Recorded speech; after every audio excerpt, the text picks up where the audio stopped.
Friends नमस्कार आपण मानंको मोर channel Indian flavour को बहुत बहुत स्वागत जनाऊँगी। फ्रेंड्स आज मुझे ओडिशार पारंपरिक प्रसाद चूड़ा घसा स्पेशली गणेश पूजा सरस्वती पूजा और दशहरा प्रस्तुत करा जाए। यही प्रसाद पिलांको ठारू बड़ जाए समस्त को पसंद आसीबो। निश्चित ट्राए करिवे। जदि भल लगे गोटे लाइक करदेवे। नुआ थांती तो आगु को नुआ नुआ वीडियो देखिबा पाई चैनल टी को सब्सक्राइब करने को भूलिबे नहीं। तो चलतु रेसिपी टी को स्टार्ट करिबा।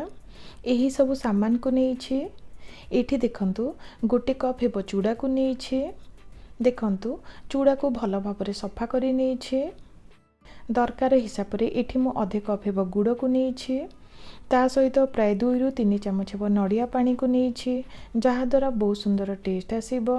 अधे कप हेबो फ्रेश नड़िया कोर को नहीं सब बेले मन रखिबे फ्रेश नड़िया को ही यूज करिवे। फ्रेंड्स घरे प्रस्तुत करी रखिथिबा एठी मु प्राय 2 ରୁ 3 चामच हेबो घी को नहीं जहाद्वारा सुंदर बास्ना और टेस्ट आसीबो। गोटे कप हेबो बूंदी को नहीं एठी मु अल्प टिके अलैच और गोलमरीच को छेची नहीं। फलमूल भितर देखंतु एठी किछि डालिंब पिजुली और नाशपति को छोटिया छोटिया खंडरे काटी नहीं। एठी आपण माने आपण मानक हिसाब रे जे कोनोसी फलमूल को नहीं परिबे। एठी आपण माने कदली कमला अंगूर जे कोनोसी फलमूल को नहीं परिबे। प्रथमे गोटे ब्लेंडर रे चूड़ा को नबा।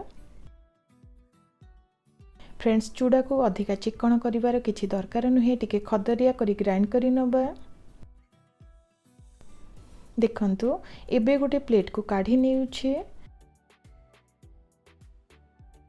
देखंतु अधिका चिकन नुहे एही परी ही रहिबा दरकार। एबे चलंतु सेथिरे घी को दबा। इठी मु प्राय 2 ରୁ 3 चामच हेबो घी को देउछे। जेहेतु प्रसाद रो ना चूड़ा घसा चूड़ा को घसिकिना प्रस्तुत करा जाए। फ्रेंड्स 2 हाथ रे घी और चूड़ा को एही परी घसी नबा।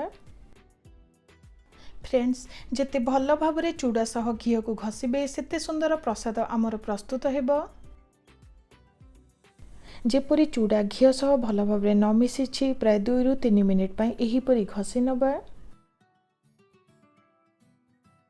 किछि समय पर देखंतु घी भल भाव रे चूड़ा सह मिसी जाइछि। एबे सेथिरे बाकी सामान को दबा।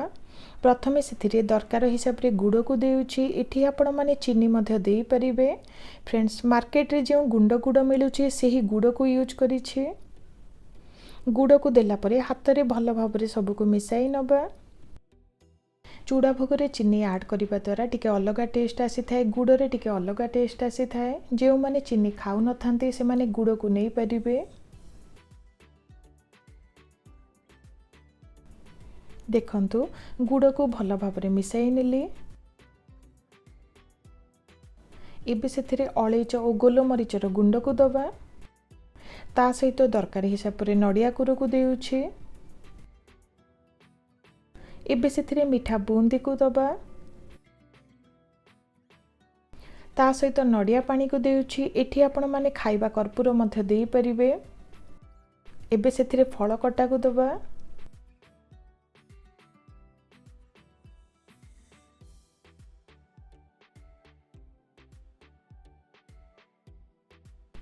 फ्रेंड्स फल को देला परे हाथ रे भल भाव रे सब को मिसाई नबा।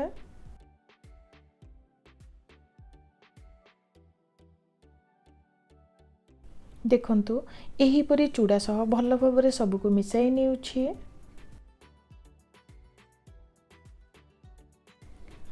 तो फ्रेंड्स देखंतु वर्तमान हमर चूड़ा घसाटी रेडी हे गला। देखिबा को जेमिति खाइबा पई मध्ये बहुत सुआदिया होइछि। जे कोनोसी पूजा पर्व रे बनांतु एही चूड़ा घसा को। एबे गोटे प्लेट को काढ़ी नबा। पिलांको ठारू बड़ जाए समस्त को पसंद आसीबो। जदि आज रही रेसिपी भल लगे गोटे लाइक करदेवे। नुआ थांती तो आगु को नुआ नुआ वीडियो देखिबा पाई चैनल टी को सब्सक्राइब करने को भूलिबे नहीं। रहुछि नमस्कार।